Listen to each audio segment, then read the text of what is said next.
aula de Química? Acompanhe junto com a tia Vande. Hoje já vamos para a aula de número 5, beleza? Então tá, nós estamos estudando as dispersões. Dentro das dispersões, nós já falamos que elas se classificam em soluções, coloides e suspensão. Aula passada a gente falou mais detalhadamente sobre as dispersões coloidais e as suspensões. Hoje nós vamos dar uma atenção mais especial para as soluções. Bom, o que são as soluções? As soluções são dispersões onde o tamanho médio das partículas é menor que 1 nanômetro. Lembrando que 1 nanômetro é 10 elevado a menos 9 metros. Portanto, essas partículas do soluto não podem ser visíveis nem a olho nu e nem ao microscópio. Portanto, as soluções constituem um sistema homogêneo, ou a gente chama de mistura homogênea.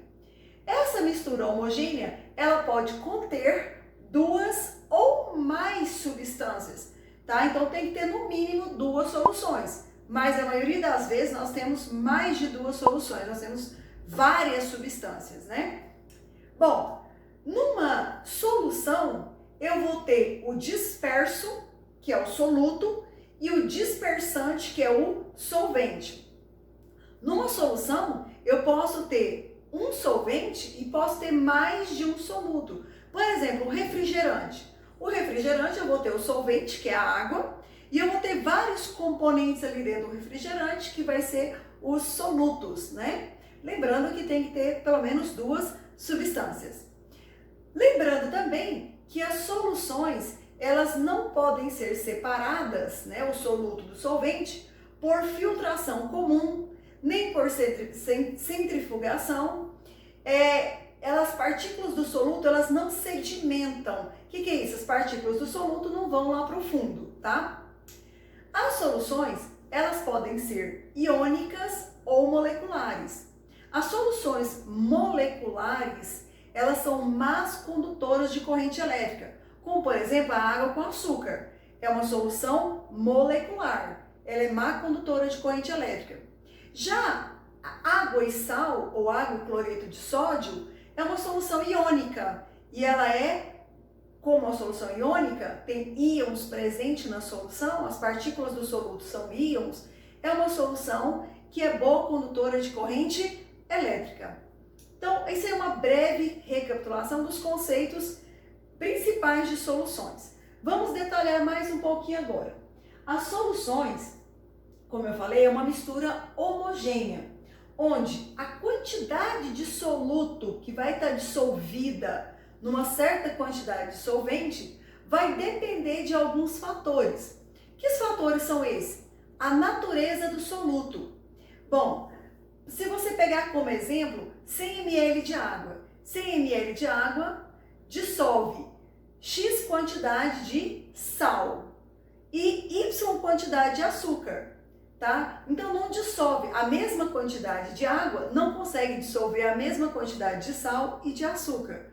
Por quê? Sal é uma substância e o açúcar é outra substância. Ou seja, entra nesse item aqui, ó. Depende do soluto, da natureza do soluto. Tem solutos que são mais solúveis, tem solutos que são menos solúveis. Então, essa quantidade de soluto nessa certa quantidade de solvente depende do tipo de soluto. Depende também do solvente. Então, nós temos, por exemplo, a água é considerada solvente universal. Não esqueçam isso aí, galera. A água é considerada solvente universal. Ela consegue dissolver tudo? Não. Ela não consegue dissolver tudo. Por exemplo, a água não dissolve a graxa. Por exemplo, tá? Depois a gente vai detalhar o porquê que a água não dissolve graxa. A água não dissolve o óleo, tá? Ela não se mistura com o óleo. Ela é considerada solvente universal, ela dissolve muita coisa, mas é porque sempre que eu tiver água na solução, a água vai ser considerada solvente. A água, em nenhuma situação, vai ser considerada soluto. Sempre que tiver água na solução, ela é o solvente. Então vai depender da natureza do solvente também. Depende também da temperatura. Vou dar um exemplo para vocês. Quem não fez, já viu fazendo, né? Vou lá fazer uma caldinha para colocar em cima do meu bolo. Eu pego lá e coloco água e açúcar numa panela. Aí eu mexo, fica aquele açúcar no fundo, né? Dissolve, mas fica aquele açúcar lá no fundo da panela. À medida que a calda vai esquentando, aquele açúcar que está no fundo da panela vai dissolvendo. Então, aumentando a temperatura, aumenta a solubilidade da maioria dos solutos. Pode acontecer de algum soluto não aumentar a solubilidade? Pode, mas, via de regra, o aumento da temperatura aumenta a solubilidade, tá? Da maioria dos solutos, não de todos, então não é a regra geral. Em alguns casos também a pressão vai influenciar na solubilidade, tá? Que a gente vai ver mais na frente agora um pouquinho, tá certo? Bom, detalhado isso daqui, nós vamos agora classificar as soluções quanto ao estado físico. As soluções podem ser sólidas, líquidas ou gasosas. Vamos detalhar isso daí. Solução sólida. A solução sólida, eu vou ter mistura de sólidos. Então, o soluto vai ser um sólido e o solvente também vai ser um sólido.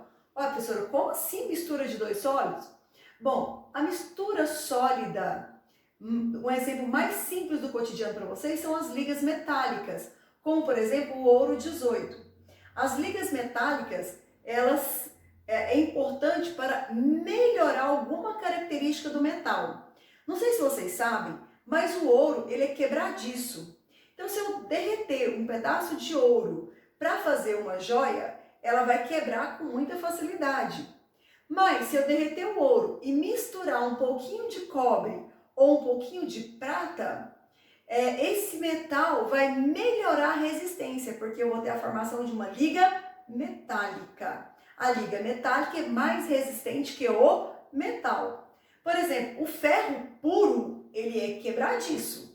Se você pegar uma peça, né, algum objeto de ferro puro e bater ele com força, ele vai quebrar. Mas se você pegar uma peça feita de aço, ela já não vai quebrar. Por quê? Porque o aço é uma liga, então ela tem maior resistência, tá? Exemplo de misturas sólidas, o ouro 18, que é uma mistura de ouro com cobre ou ouro com prata, o bronze é uma liga metálica, o latão é uma liga metálica, né? O bronze, o latão, as soldas são exemplos de ligas metálicas, o aço é um exemplo de uma liga metálica, tá? Professora, numa solução sólida, como é que eu vou saber quem é o soluto e quem é o solvente?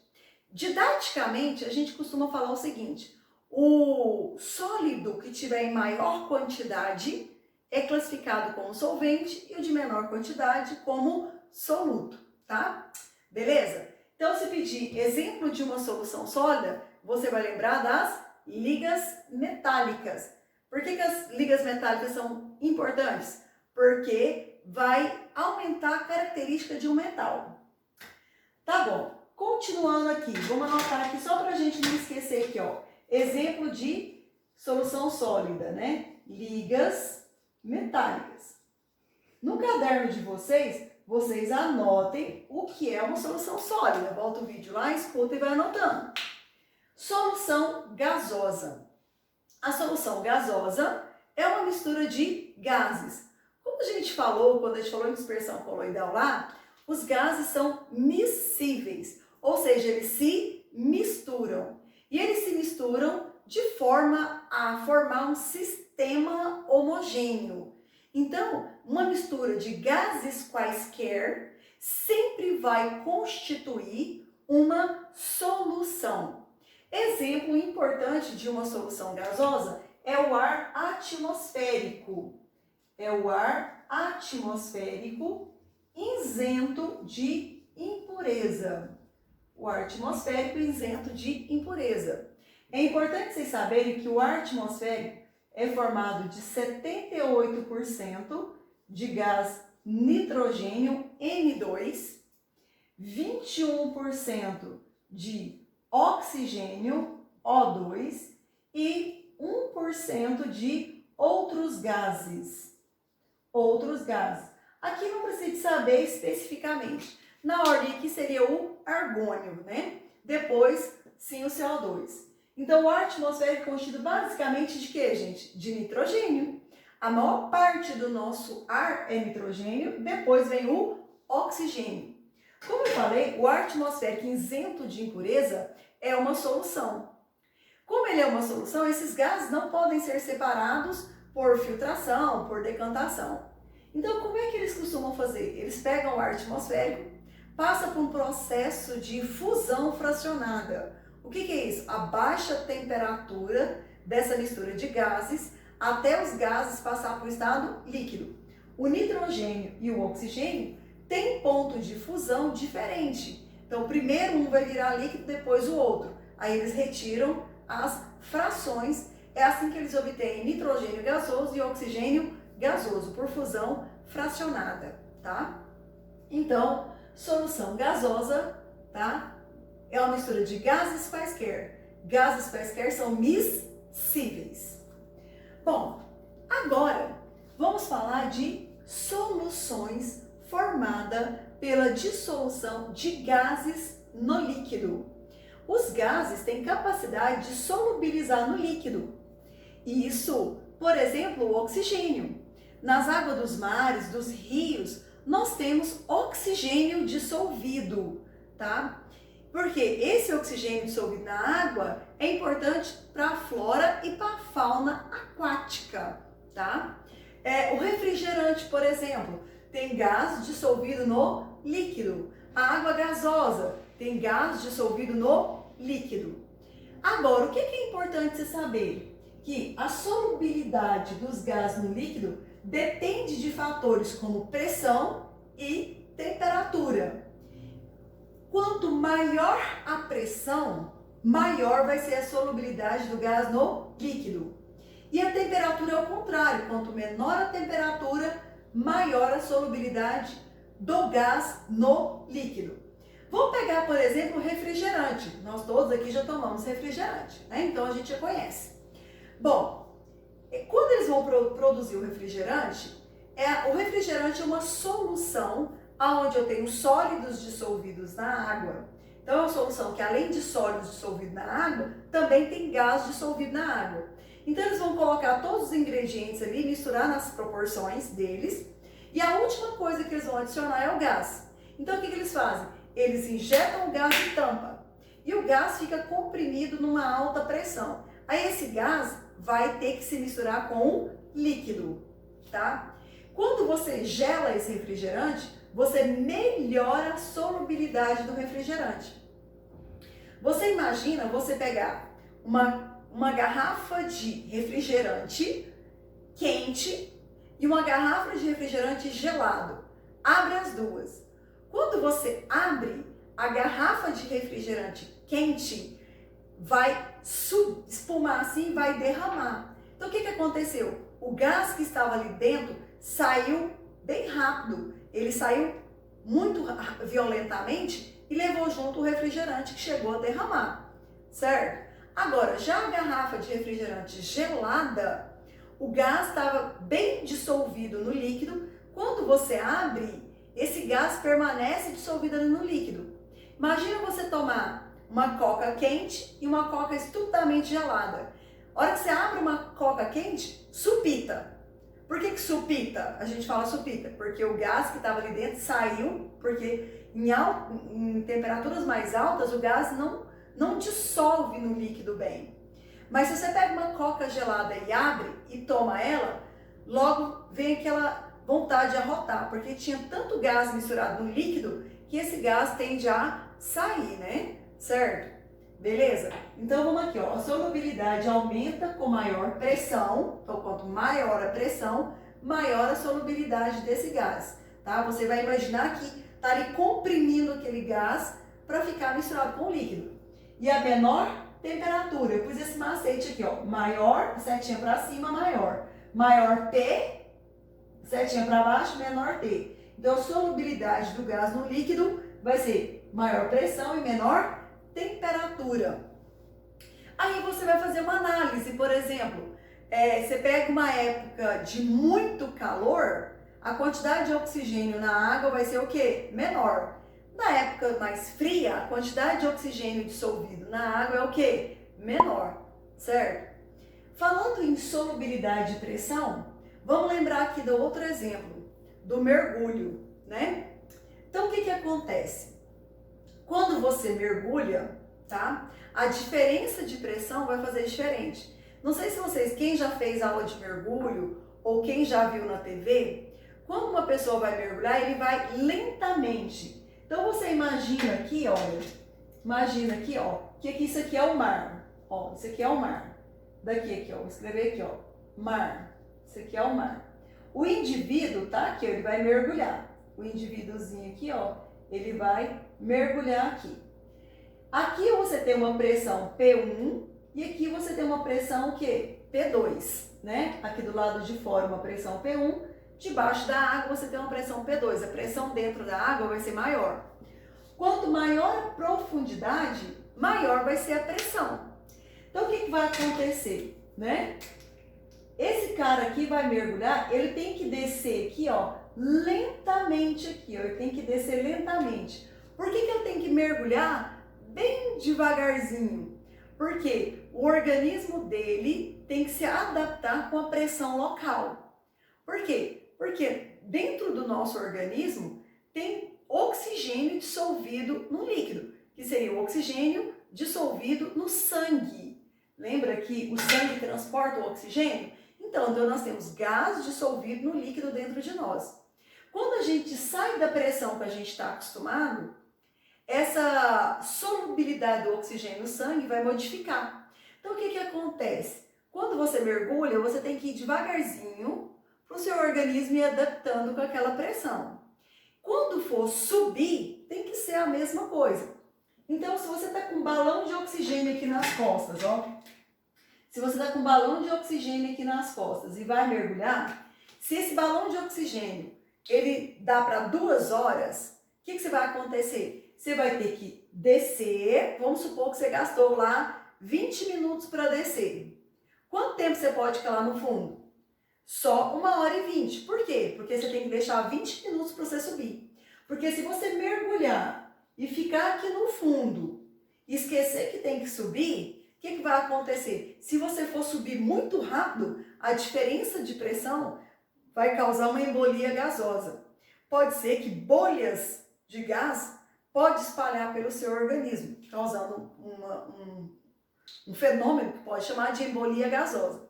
Quando você volta à tona aqui muito rápido, você pode ter desde uma dor de cabeça, tontura ou até levar à morte, dependendo do caso, tá? Então, isso daí. Outra coisa, para falar de pressão agora, continuando, lembrando que a gente tem gás, que é o oxigênio dissolvido no sangue, né? O cara aqui, vamos ver agora outro caso aqui agora, só que não é no caso da pressão da água, a pressão atmosférica também vai influenciar. O cara tá batendo um bolão aqui no Brasil, né? Tá lá em São Paulo, Rio de Janeiro, joga os 90 minutos, corre o campo de um lado para o outro. Fala, o cara tá, ó, num preparo físico daqueles, né? O que acontece? Esse mesmo jogador de futebol, que tá batendo um bolão lá em São Paulo, né? Joga os 90 minutos, corre de gol a gol, vai jogar lá em Bolívia, La Paz, lá em La Paz, na Bolívia, aonde a altitude é maior, cerca de 3.000 metros acima do nível do mar. Chega lá, o cara vai jogar e 10 minutos, 15 minutos que começou a partida, ele começa a sentir falta de ar, já não consegue correr, ele já não tem o mesmo desempenho mais. Aí você pensa, o que o cara está acontecendo? O cara está mole, o que está acontecendo com ele? É porque a diferença de pressão influenciou na oxigenação do sangue. Portanto, quando os jogadores vão jogar em países onde a altitude é muito diferente do Brasil, eles têm que ir alguns dias antes. Eles vão lá 3, 4, 5 dias antes, ficam hospedados no hotel, em repouso muitas das vezes. Normalmente o primeiro dia eles saem do Brasil, vai para La Paz, por exemplo. No primeiro dia eles ficam no hotel quietinho, descansando. No segundo dia eles vão dar uma voltinha no campo. No terceiro dia, um treino leve. No quarto dia, quinto dia que eles vão jogar. Por que esse tempo todo? Para dar tempo do organismo se adaptar à pressão atmosférica local, tá? Porque, lembrando que a solubilidade do gás no líquido depende da pressão. No caso lá, a quantidade de oxigênio dissolvido no sangue depende da pressão atmosférica local, vai influenciar, certo? Então aqui nós temos vários exemplos que a gente pode ficar horas discutindo, exemplos desses aqui super mega interessantes. Mas esse aqui você não pode esquecer que no caso do mergulho, a diferença de pressão vai mexer na oxigenação do sangue. Quando você sai de um lugar, vai para outro de altitude diferente, vai mexer na oxigenação do seu sangue também. A mesma coisa quando vai voar, né? Quando você um lugar que tem maior altitude, você sente a diferença de pressão, né? Quem já viajou de avião aí, principalmente a primeira vez, sente essa diferença de pressão, apesar de estar dentro do avião, né? Isolado, né? Mas dá para sentir um pouquinho essa diferença de pressão, tá? Ok? Então vamos lá. Soluções formadas pela mistura de líquidos. Nas soluções formadas pela mistura de líquidos, tanto o soluto quanto o solvente são líquidos. Exemplo, o álcool 70, que nós estamos muito usando agora, né, nessa época de pandemia. O álcool 70 é uma mistura de álcool e água, certo? Uma proporção de 70% de álcool e 30% de água, né? É um exemplo clássico de mistura de líquidos do nosso cotidiano. Soluções formadas pela dissolução de sólidos em líquidos. Aqui nesse caso, o soluto é um sólido e o solvente vai ser um líquido. Exemplo, você vai pegar lá água com sal. O sal é o soluto, a água é o solvente. Água com açúcar. O açúcar é o soluto e a água é o solvente. O soro fisiológico. O soro fisiológico é um exemplo de uma solução de sólido em líquido. Água borricada, o ácido bórico puro, ele é um sólido, né? Misturado com água. A solução de iodo também, o iodo puro é um sólido. Mistura no líquido, aí você tem uma solução iodada. Então nós temos várias situações do cotidiano. Então se perguntar assim, ó, a calda do pudim é que tipo de solução? Mistura de sólido com líquido. O soro fisiológico é uma solução de sólido em líquido, tá? Então a proposta da aula nossa hoje era mais detalhar sobre isso daqui. Próxima aula eu vou passar uma lista de exercício para vocês. Como eu comentei, não é necessário copiar essa lista de exercício. A sugestão minha é que vocês criem uma pasta no computador ou no celular, guarde esse arquivo dos exercícios para vocês estudarem para a prova. Ou se alguém quiser imprimir, xerocopiar, fiquem à vontade. Se alguém quiser copiar, não é necessário. O importante é você ter o arquivo para estudar depois para as provas, tá? Vai ter uma lista de exercício, que são a maioria deles teóricos. Eu passei um exercício de cálculo, no último exercício meu é de cálculo, que exige só raciocínio, não tem que aplicar fórmula nenhuma. Gostaria que vocês tentassem fazer o exercício com muito carinho, tá?